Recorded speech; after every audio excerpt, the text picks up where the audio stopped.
Ahoj, jmenuji se Paul a v tomto videu se podíváme na novinku, která vzbudila velkou pozornost finančních trhů.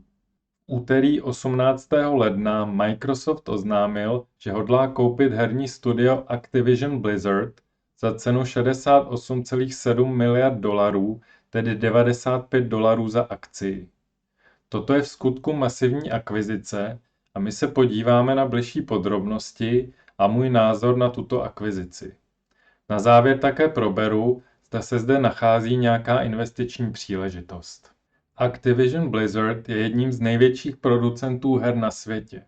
Tato společnost zaštiťuje několik herních studií s celkem 10 000 zaměstnanci, která vlastní známé herní franšízy, jako je Call of Duty, Diablo, World of Warcraft, Overwatch nebo mobilní hry Candy Crush.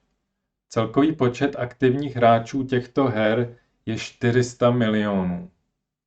V investorských kruzích se od přejmenování Facebooku na Meta velmi často zmiňuje pojem Metaverse jako něco nového. V hráčské komunitě tento koncept existuje ale už několik desetiletí, jen se nenazýval tímto jménem. Pro srozumitelnější představu, co Metaverse vlastně je, si dovoluji parafrázovat ředitele Activision Blizzard Bobbyho Koticka. Metaverse je virtuální 3D svět plný profesionálně vytvořeného obsahu, kombinovaného s uživatelsky vytvořeným obsahem a hojnými sociálními interakcemi. Takovéto světy již existují, jako například Minecraft nebo Roblox. Z pohledu Microsoftu dle mě akvizice dává smysl.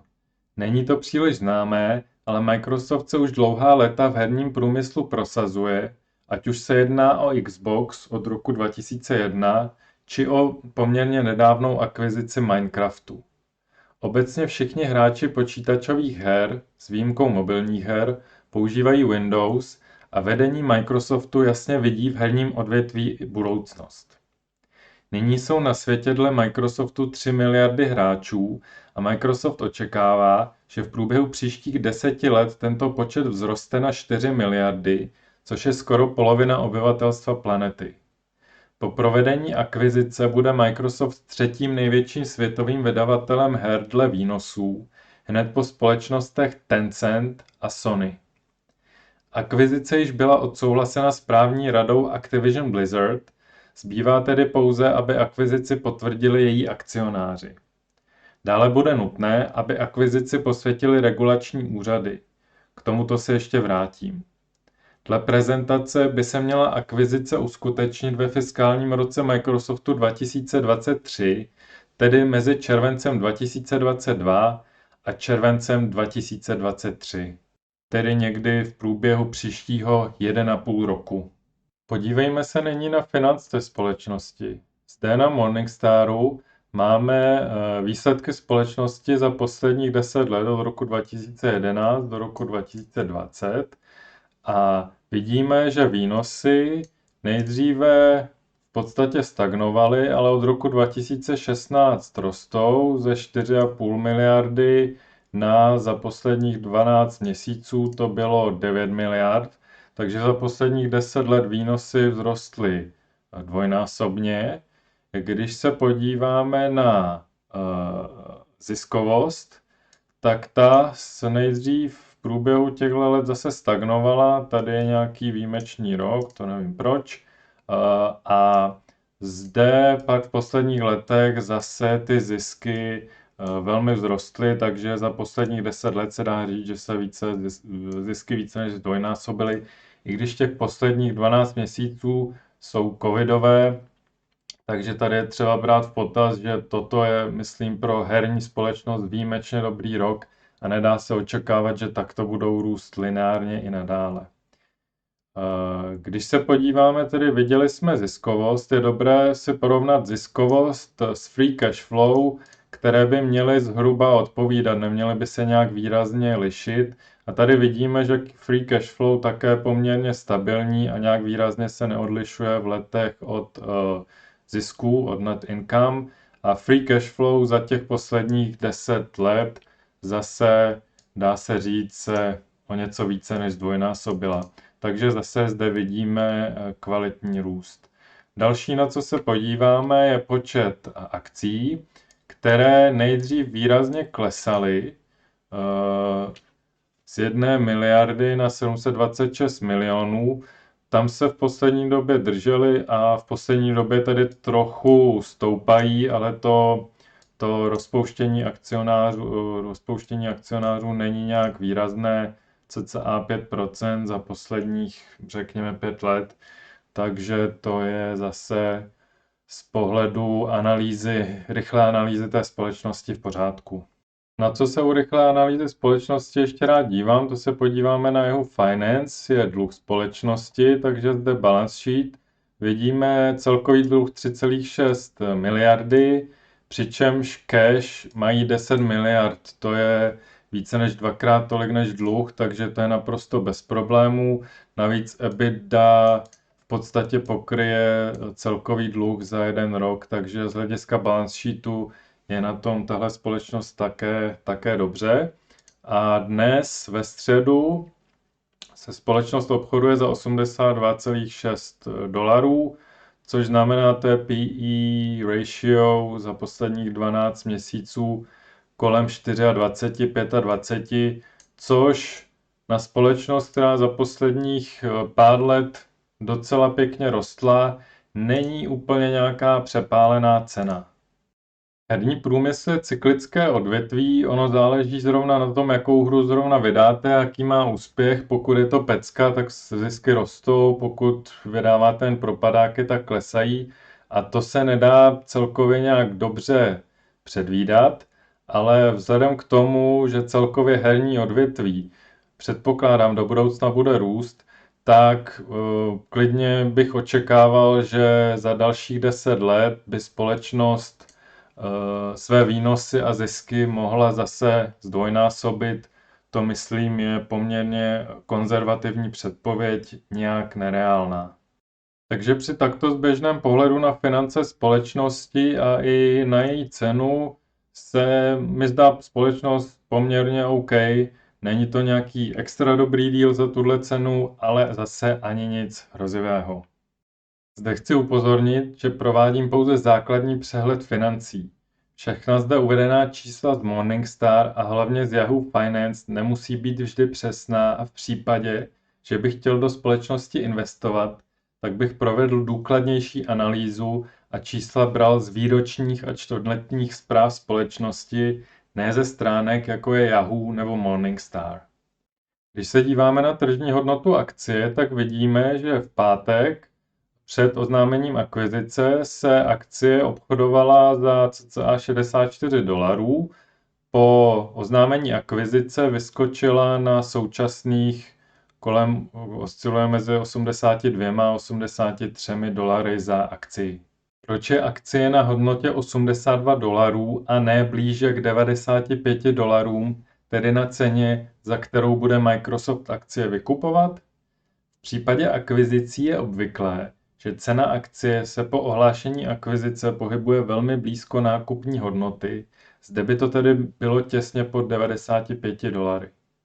Rozdíl aktuální ceny a nákupní ceny Microsoftu je tedy způsoben tím, že investoři vidí riziko, že k obchodu nedojde. Jaká tato rizika jsou? Prvním rizikem je, že akcionáři Activision Blizzard by obchod neschválili. Když se podíváme na skladbu akcionářů této společnosti, vidíme, že přes 86% je vlastněno institucemi. Seznam těchto institucí ze stránky Simple Wall Street vidíte zde. Jedná se o správce fondů, jako je například Vanguard nebo BlackRock, investiční fond Saúdské Arábie a podobně.